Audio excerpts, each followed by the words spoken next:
चंद लम्हों बाद मैं भी दबे पांव उसके पीछे हो लिया। थोरवल्ड इतनी ही देर में जहाज के डेक तक पहुंच चुका था, जहां असला जमा किया जा रहा था। मैंने देखा कि थोरवल्ड निहायत इत्मीनान से लकड़ी के एक खाने में धात का बना हुआ एक डब्बा ठोंक रहा था। जूं ही उसकी नजर मुझ पर पड़ी, उसने हथौड़ा मेरी तरफ पूरी कुव्वत से फेंक कर मारा। मैं अगर फौरन उछल कर एक तरफ ना हट जाता तो मेरी खोपड़ी के टुकड़े उड़ जाते। हथौड़ा सामने लगे हुए एक शहतीर में पेवस्त हो गया। क्या करते हो, पागल हो गए हो? जरा मेरी बात तो सुनो, मैंने आहिस्ते से कहा, लेकिन वो तो गुस्से से वाकई पागल हो रहा था। मैं तुम्हें जिंदा नहीं छोड़ूंगा, ये कहकर उसने करीब में पड़ा हुआ एक शहतीर उठाकर मेरी तरफ फेंका। मैंने भी ये वार खाली कर दिया। अब उसने खुद किसी जंगली भैंसे की तरह मुझ पर छलांग लगाई।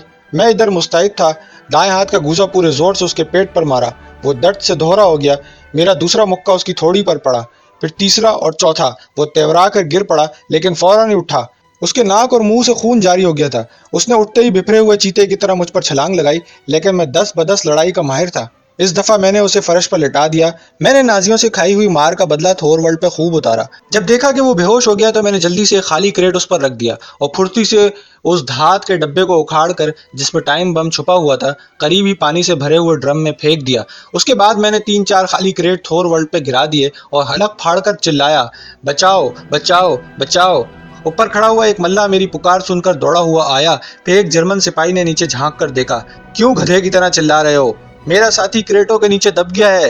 ये सुनकर कई सिपाही दौड़ते हुए आए और क्रेट उठाने लगे। जब आखिरी क्रेट को उठाया गया तो उसके नीचे से थोरवल्ड बरामद हुआ। उसका चेहरा जापान का नक्शा बना हुआ था। ये शख्स क्रेटों तले किस तरह दब गया? एक सिपाही ने पूछा। हम नीचे काम खत्म करके ऊपर आए, अचानक खाली क्रेट उस पर गिर पड़े। कैसी बेपरवाही से काम करते हो तुम? जर्मन सिपाही चिल्लाया। देखो, वो किस बुरी तरह जख्मी हो गया है। मैं इसे अभी डॉक्टर के पास ले जाता हूँ, मैंने कहा। और यहाँ काम तुम्हारा बाप करेगा? उसने मुझे घूर कर देखा। इतने में एक और मजदूर बोल पड़ा, आप इन्हें डॉक्टर के पास जाने दें, मैं यहाँ काम करूँगा। मैं बढ़ाई का काम जानता हूँ। बहुत बुरा हुआ, मैंने दर्द से कर्राते हुए कहा। बहुत बुरा हुआ, थोरवल्ड को डॉक्टर के पास ले जाना बहुत ज़रूरी है, उसे होश आ रहा है, एक मल्लाह ने कहा। मैंने झुककर थोरवल्ड के जख्मों से खून पोंछना शुरू किया और थोड़े ही देर में उसे बातों में लगा लिया। बहुत हौलनाक हादसा पेश आया है, क्या तुम चल सकते हो मेरे दोस्त? मैंने उसे सहारा देकर उठाया, उसे आहिस्ता आहिस्ता अपने साथ ले चला। चलो तुम्हें डॉक्टर के पास ले चलूं। थोरवल्ड ने अपना बाजू मेरे गर्दन में डाल दिया। वो टाइम बम मैंने पानी में फेंक दिया है, मैंने उसके कान में कहा। खुदा के लिए चुप रहो, थोरवल्ड बड़बड़ाया। मैं अब बिल्कुल ठीक ठाक हूँ, तुम्हारी मेहरबानी से थोड़ा सा खून निकला है और 2-3 दांत उखड़ गए। उसने आस्तीन से होंठ पोंछते हुए कहा, मुझे बराए करम तन्हा छोड़ दो, बकवास बंद करो, वरना मैं तुम्हारी गर्दन तोड़ दूंगा। मैं तुम्हें यहाँ से बाहर ले जाना चाहता हूँ ताकि हम इत्मीनान से बात कर सकें। बस मुझ पर इसी तरह झुके रहो और अपने चेहरे पर सख्त तकलीफ के आसार पैदा कर लो ताकि वो तुम्हें जख्मी समझें। तुम मुझसे क्या बात करना चाहते हो? थोरवल्ड ने पूछा।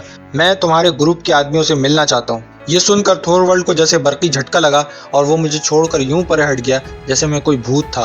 क्या बकवास करते हो? ग्रुप? कैसा ग्रुप? यार शोर न मचाओ, वरना ये सब लोग हमारी तरफ मुतवज्जा हो जाएंगे। फिक्र न करो, मैं तुम्हारा दोस्त हूँ और कंपनी की तरफ से आया हूँ।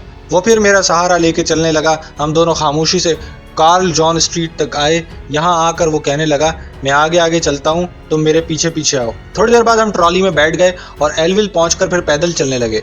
चंद कदम चलने के बाद थोरवल्ड एक इमारत में घुसा। मैं उसके साथ साथ था। तीसरी मंजिल पर पहुंचकर उसने एक दरवाजे पर मखसूस अंदाज में 3 बार दस्तक दी। थोड़ी देर बाद दरवाजा खुला और कमरे के अंदर 10-12 खवातीन और मर्द चूल्हे के गिर्द बैठे नजर आए। ये मेरा दोस्त है, थोरवल्ड ने मेरी तरफ देखते हुए कहा। जब मैं कमरे में दाखिल हुआ तो एक लहीम शहीम आदमी ने उठकर दरवाजा बंद कर दिया। दरवाजा बंद होते ही 3-4 आदमी मेरी तरफ लपके। उन्होंने लातों और मुक्कों से मेरी तवाज़ो शुरू कर दी और मुझे यकीन हो गया कि ये लोग मुझे जान से मारकर ही रहेंगे। मैंने बेहोश हो जाना ही मुनासिब ख्याल किया। जब मैं जानबूझकर बेहोश हो गया तो ये औरतें और मर्द आपस में बातें करने लगे। एक औरत ने राय दी कि बर्फ तोड़ने का सुआ उसके गर्दन में भोंक दो, इस तरह उसका किस्सा जल्द ही पाक हो जाएगा। नहीं, अभी हमें इंतजार करना चाहिए, मुमकिन है ये शख्स हमें कुछ मुफीद बातें बता सके। ये कहता था कि उसे कंपनी ने भेजा है। थोरवल्ड की आवाज़ मेरे कानों में आई। लेकिन ये भी तो मुमकिन है कि कोई नाजी बहरूपिया हो, कंपनी की आड़ लेकर हमारी टो में आया हो। यकायक मैंने आंखें खोल दी। वो सब मेरी तरफ मुतवज्जो हो गए। वो यकीनन मुझे नाजी जासूस समझ रहे थे। सच सच बताओ तुम कौन हो, और अगर तुमने धोखा देने की कोशिश की तो हम तुम्हें ज़मीन में जिंदा दफन कर देंगे। तुम सब बेवकूफ़ हो। फ़र्ज़ करो अगर मैं नाजी जासूस हुआ तो क्या तुम्हारा ख्याल है मैं यहाँ पे अकेला आऊँगा? बहरहाल डरो नहीं, मुझे कंपनी ने भेजा है। अगर तुम्हारे पास कंपनी से राब्ता करने का कोई जरिया है तो तुम कंपनी से मेरे बारे में पूछ सकते हो। तुम्हारा कोड नंबर क्या है? मैंने कोड नंबर बताया। वो सब लोग एक दूसरे की तरफ देखते रहे। आखिर एक शख्स ने कहा, अभी हम कंपनी से पूछ लेते हैं, अगर वहाँ से तसल्ली बख्श जवाब मिला तो हम तुम्हारे साथ ताउन करेंगे, लेकिन दूसरी सूरत में ख्वाह तुम हिटलर के दोस्ती क्यों ना हो, हम तुम्हें कत्ल कर देंगे। ये कहकर वो मेज़ के पास रखे हुए एक लैंप की तरफ गया। उसमें 2-3 तार जोड़ने के बाद उसने एक तार बालकनी के नीचे लटका दिया और एक तार करीब रखे हुए गमले की मिट्टी में ठूंस दिया। चंद मिनट के अंदर अंदर ये लैंप एक निहायत ताकतवर रेडियो ट्रांसमीटर में तब्दील हो गया। मोटा आदमी अपनी खुफिया ज़बान में कुछ अल्फाज मुसलसल बोल रहा था। थोड़ी देर की कोशिश के बाद वो कंपनी से राब्ता कायम करने में कामयाब हो गया। मेरे बताए हुए कोड नंबर उसने कई मरतबा दोहराए और यकीनन उसे वही जवाब मिला जो मैंने उसे बताया था। उसका चेहरा एकदम रोशन हो गया। कमरे में मौत का सुकूत तारी था और सभी लोग बेहिस्सो हरकत बैठे थे। गालिबन उन्हें किसी और पैगाम का भी इंतजार था। उसी वक्त मोटे आदमी ने रेडियो बंद कर दिया। वो मुझसे मुखातिब हुआ, तुम क्या चाहते हो? मैं गिरवंग जाना चाहता हूँ। क्यों? वहाँ मेरा ज़राई फार्म है और मैं उस पर काबिज होना चाहता हूँ। तुम्हें वहाँ जाने का इजाज़तनामा नहीं मिला? नहीं, कई बार कोशिश कर चुका हूँ मगर कामयाबी नहीं हुई। इजाज़तनामा मैं लेके दूंगी। मैं इन जर्मन अफसरों की रग रग से वाकिफ हूँ, एक नौजवान लड़की बोल पड़ी। आध घंटे में मेरा उन सब से तफसीली तारुफ हो चुका था। मालूम हुआ कि कंपनी के ज़ेरे हिदायत ओस्लो में बहुत से ग्रुप काम कर रहे हैं और एक दिन प्रोग्राम के मुताबिक ये बंदरगाह को तबाह कर देंगे। मुझे इन लोगों ने बताया कि इनके पास असले की काफ़ी मकदार भी मौजूद है।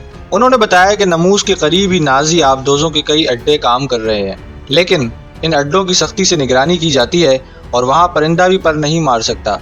हत्ता कि वहाँ आम जर्मन सिपाहियों को भेजने से भी परहेज़ किया जाता है। कंपनी चाहती है कि इन अड्डों को तबाह कर दिया जाए, लेकिन हकीकत में ये काम बहुत मुश्किल बल्कि नामुमकिन है। दोस्तों, सच पूछो तो मैं आया इसी काम के लिए हूँ, मैंने कहा। लेकिन आप अकेले क्या कर सकेंगे? मोटे ने पूछा। फर्ज कीजिए आपको गर्दन तक जाने की इजाज़त मिल जाती है, फिर आप नमूस कैसे जाएंगे? और जब तक नाजी आबदोज़ों के खुफिया अड्डों के नक्शे और दूसरे कागजात हासिल न हों, कंपनी कोई भी कदम नहीं उठा सकती। बहरहाल मेरा काम कोशिश करना है। अगर मैं गर्दन पहुंच गया तो वहां के ग्रुपों से मालूमात हासिल कर लूंगा। उसके बाद जो करना होगा किया जाएगा। आओ अब जहाज़ पर वापस चलें। इन कमबख्तों को अगर ज़रा भी शक हो गया तो सारा काम चौपट हो जाएगा। इस वाक़े के बाद मेरे मामूलात बदस्तूर कायम रहे, बल्कि नाजी अफसरों ने तो मेरी तरफ से मुतमईन होकर निगरानी भी बहुत कम कर दी थी। कभी कभार ग्रुपों के अरकान से मुलाकात हो भी जाती थी। उस नौजवान लड़की ने खुदा जाने क्या मंत्र फूका कि नवे रोज़ ही मुझे गर्दन जाने का परमिट मिल गया। मैं उसी दिन अपना थैला संभाल कर रेलवे स्टेशन पहुंच गया। गाड़ी में बैठा तो सारे रास्ते जर्मन सिपाही शनाख्ती कागजात की जांच पड़ताल करते रहे। गाड़ी का इंजन बहुत पुराना था और उसमें कोयले के बजाय लकड़ी जलाई जाती थी। 2.5 घंटे बाद रेल गर्दन के स्टेशन पर रुकी। स्टेशन की इमारत, प्लेटफॉर्म और शेड सब लकड़ी के बने हुए थे। लेफ्टिनेंट बिशोर्ट्स की ड्यूटी स्टेशन पर थी। वो यहाँ नाजी अफवाज का कंपनी कमांडर था। उसने खूब गौर से मेरे कागजों का मुताला किया और देर तक मुख्तलिफ सवालात पूछता रहा। आखिर में कहने लगा, तुम अपने ज़राई फार्म पर रह सकते हो, मगर इस इलाके में मुकीम फ़ौज से तुम्हें बहरहाल ताउन करना होगा। जो कुछ तुम्हें अगले साल काश्त करना है इसके बारे में नोटिस दे दिया जाएगा और ये भी बता दिया जाएगा कि फसल में फ़ौज का हिस्सा कितना होगा। और कान खोल के सुन लो, हमारे हुक्म की खिलाफ वर्जी की सज़ा मौत है। समझ गए? जी सर, समझ गया। आपको शिकायत का मौका नहीं मिलेगा। शहर में दाखिल होते ही हौलनाक तबाही ने मेरा इस्तकबाल किया। अक्सर इमारतें शदीद बमबारी से तबाह हो चुकी थीं। अगरचे मैं पहली बार इस शहर में आया था, लेकिन मिस्टर हुक के रटाए हुए सबक याद कर करके यूं महसूस होता था कि मैंने इस शहर का चप्पा चप्पा देखा हुआ है। किसी से पता पूछे बगैर ही मैं बाजार और गलियां तय करता हुआ अपने आबाई मकान तक पहुंच गया। मकान क्या था? मलबे का एक ऊंचा सा ढेर था जिस पर हसरत बरस रही थी। मैं अभी उसे ताज्जुब से देख ही रहा था कि पीछे से किसी ने आवाज़ दी, बजूरन मेरे बच्चे, क्या तुम वापस आ गए? मैंने मुड़कर देखा तो एक नाटे कद का बूढ़ा जिसके सर पर एक बाल भी न था मेरी तरफ आ रहा था। मैं फ़ौरन समझ गया कि ये शख्स कार्ल लैंडविक है, क्योंकि मिस्टर हुक ने उसका हुलिया खूब मेरे जहन नशीन करवा दिया था। जी हाँ, मैं ही बदनसीब बजोरन हूँ, मैंने अफसुर्दा लहजे में कहा, मगर मुझे वापस आकर बहुत दुख हुआ है। बेशक अपने मकान की तबाही पर दुख ही होना चाहिए। बूढ़ा भी रंजीदा हो गया। मैंने सुना था कि तुम नार्विक के मैदान में ज़ख्मी हो गए थे। मैं तुम्हारा चेहरा देख रहा हूँ, कितना बदल गया ये, अफसोस है। फिक्र न करो चचा कार्ल, सब ठीक हो जाएगा। जान है तो जहान है। घर तबाह हो गया तो क्या हुआ, फार्म तो सही सलामत है। हाँ, तुम इसमें क़याम भी कर सकते हो, लेकिन खाने पीने का इंतज़ाम कहाँ से करोगे? बगैर काम काज के तो कुछ न बन सकेगा। चचा, अब मैं आ गया हूँ तो कुछ ना कुछ कर ही लूँगा। हाँ, ये बताओ ग्रीटा कैसी है? मैंने मौजू बदलना चाहा।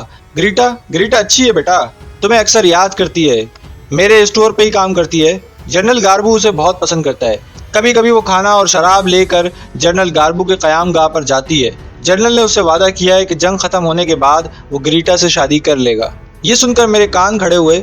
گریٹا بڈھے کال کی نوجوان اور حسین لڑکی تھی جس سے کبھی بجورن کا عشق چلا تھا۔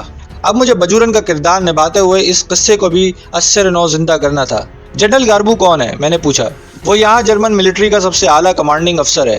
اچھا چچا کارل، اب میں چلتا ہوں، رہنے کا بندوبست کر لوں تو پھر آپ سے ملتا ہوں اور گریٹا سے بھی ملوں گا۔ ایسا معلوم ہوتا ہے کہ قدرت خود بخود میری رہنمائی کر رہی تھی۔ گریٹا کے ذریعے جنرل گاربو پر قابو پایا جا سکتا تھا، اور یہ بھی تو ممکن ہے کہ گریٹا کمپنی کی زیر ہدایت ہی کام کر رہی ہو۔ مجھے گریٹا سے جلد از جلد ملنا چاہیے۔ انہی خیالات میں کھوئے میں اپنے فارم کی طرف چل دیا۔ میرا فارم شہر سے 4-5 میل دور پہاڑیوں کے دامن میں واقع تھا۔ اس جگہ بہت سے لوگ ملے جن سے الیک سلیک ہوئی، اور سبھی نے میری آمد پر خوشی کا اظہار کیا۔ میں نے اپنے فارم کے کنارے بنے ہوئے مکان میں داخل ہو کر بوسیدہ فرنیچر اور برتنوں کو دیکھا۔ ہر چیز پر گرد کی تہ جمی ہوئی تھی۔ سامان کو جھاڑ پوچھ کر درست کیا، اپنے سفری تھیلے سے روکھی سوکھی روٹی نکالی اور کھانے لگا۔ اس کے بعد دری بچھا کر لیٹ کر سو گیا۔